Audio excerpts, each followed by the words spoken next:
Warm greetings. This is Peter Nathan with another webcast for Tomorrow's World. Europe is in a mess. It almost seems to be falling apart. Britain recently voted to leave the European Union in the infamous Brexit vote. And rather than withering away, as many of the pundits suggested who wanted to stay in Europe, Britannia seems to be doing remarkably well. The new Prime Minister, Theresa May, is keeping a firm hand on the tiller as she seeks to guide Britain towards its ultimate Brexit. It will not be a haphazard, but rather a very controlled departure, according to Theresa May. Of course, part of the success of Britain at this point may well be of the fact that it is still part of the European Union and that many European purchases of British goods are simply stocking up in the anticipation of no longer being able to access British goods. Time will tell. But now a European Commissioner has suggested that not only Britain should leave, but Hungary should be expelled from the Union. The reason? Its immigration policy and the fact that it has erected a fence to prevent refugees from entering Hungary. That expulsion is most unlikely. Hungary has a large neighbor next to it called Germany, whose opinion often drives and states the European policy. Angela Merkel has been very pro-refugee, but she has received a wake-up call from her electorate. The opposition parties made gains against Angela Merkel's coalition in the recent elections. And Angela Merkel understands very clearly the cause for the voter problems: refugees. Angela Merkel is able to read the body language of the electorate, and so is softening her stance on the refugee situation. So now Hungary and Germany, together with others, are accepting one of the British core complaints about Europe: immigration.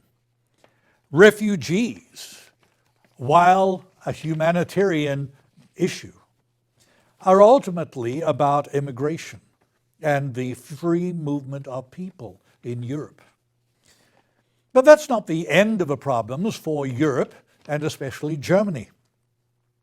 France has recently joined the southern states of asking Germany to lessen the physical rigor that the northern states, i.e. Germany, impose on the European Union. France, together with Greece, Italy, Portugal, Spain, want to have that lessened. But their burden may be too great for the frugal Germans to carry. When does it become a point of contention for the Germans that they are carrying all of Europe, especially now that Britain has no intention to help in the future?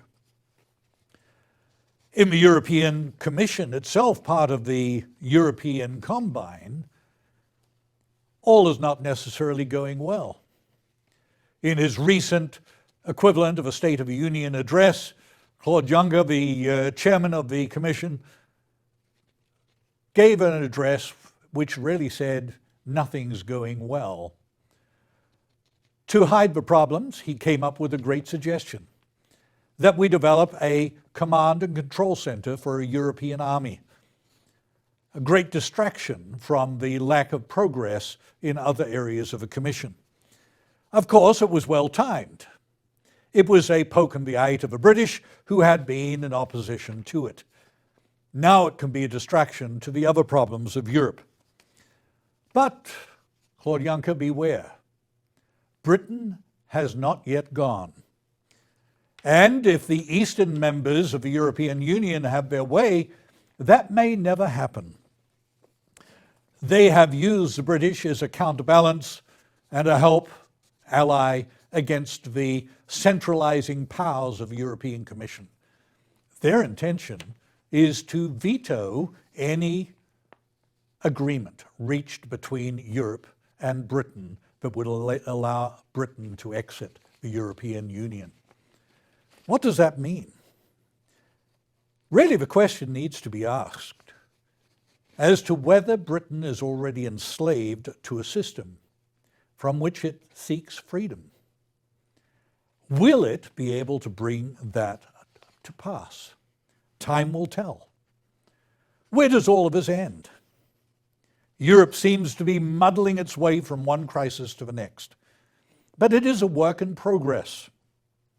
Your own Bible speaks to the fact of an ultimate short-term European superstate.